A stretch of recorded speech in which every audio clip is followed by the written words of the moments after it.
මං මොකක්ද ඒ දැක්ක හිනේ. ඊයේ රෑ නිදාගන්න ගිය වෙලේ ඉදන් විකාරමයි පෙන්නේ. කවුද ඒ මනුස්සයා මට සැරෙන් සැරේ මොනවා හරි කියන්න එනවා වගේ. මොකක්ද කියන්න හදන්නේ? කවුද ඒ? මොකාක්ද වෙන්නේ? මං වැරට ගිහින් අවට පස්සේ තමා මේ ඔක්කොම වෙන්නේ. මේ ගැන හොයලා බලන්න ඕනේ. ඊයේ අර කඩේ මනුස්සයා මට දුන්න මිනි අලු ටිකකෝ. එක අල්මාරියනේ තිබ්බේ. කෝ එක. ඒ මනුස්සයා මිනි අලු මට දුන්න මොකක් හරි දෙයක් තියෙනවා. හොයලා බලන්න ඕනේ. කවුද අල්මාරිය ළඟ ඉන්නේ? මාව බේරගන්න. අනේ මට උදව් කරන්න. කවුද පිරිමි කෙනෙක් අල්මාරිය පිටිපස්සේ ඉදන් කතා කරනවා. මං කෑ ගහගෙන එළියට ආවා. අම්මට වෙච්ච දේ කිව්වා. එකනේ දුවේ මොකක්ද ඔයා මිනි අලු කාමරේ තියාගත්තේ? ඒත් මිනි අලු කාමරේ නෑ. මං අම්මට එහෙම කිව්වා. හරි එකට කමක් නෑ. ආයේ රෑට නිදාගන්න කලින් පන්සිල් අරන් නිදාගන්න. එහෙම කියලා අම්මා මගේ ඔළුව බුදු පහනෙන් තෙල් ටිකක් අරන් ඔළුවේ ගැවා. මංගේ ඇතුලේ ඉන්න ටිකක් බය වුණා. එනිසාම මං එළියට ඇවිත්. මොකක්ද කරන්නේ කියලා කල්පනා කළා. ඒ වෙලේ මට මතක් වුණා මට හීනෙන් පේන මිනිස්සයා වෙන කවුරුත් නෙවෙයි අර වැවේ ගිලිලා හිටිය කොල්ලා. මගේ බිය තවත් වැඩි වුණා. මං මේ ගැන හොයන්න ගත්තා. ගමේ මිනිස්සුන්ගෙන් අහන්න පටන් ගත්තා.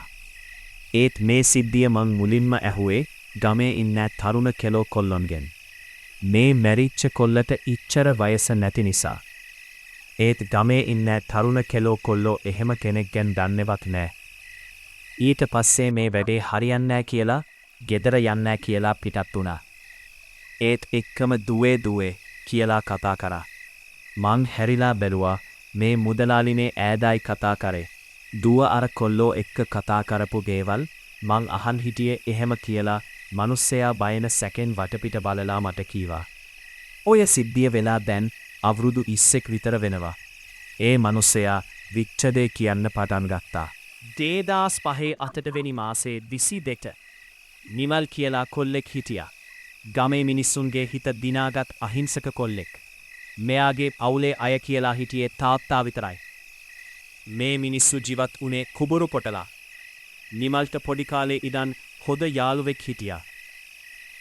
මේ දෙන්නා කොහේ ගියත් යන්නේ එකට. ගජ මිතුරෝ. එක දවසක් ඒ බන් අපි ටවුන් එක පැත්තේ යමන්ද. නිමල් යාළුවට කොල්ලෙකක් දීලා කීවා. හරි බන් යමු. මේ දෙන්නා ටවුන් එකට ගියා. එතන පොඩි ළමිට සෙල්ලම් කරන්න පොඩි පාක් එකක් තියේ. මේ දෙන්නා හැමදාම එතෙන්ට යනවා. මොකාද නිමල්ට පෙම්වතියක් හිටියා. ඒ කෙල්ල පාක් එක ළඟ කඩේක වැඩ කරා. නිමල් අර කෙල්ල ගාවට ගිහින් කතා කරන්න පටන් ගත්තා. එතකන් නිමල්ගේ යාළුවා මේ දෙන්නට කතා කරගන්න කියලා පැත්තකට වෙලා ඉන්නවා. හරි බන් අපි යමන්. එහෙම කියලා නිමල් ගියා. මේ විදියට දවස් ගෙවිලා ගියා. දේවල් වැල අය මෙයාලගේ සම්බන්ධය ගැන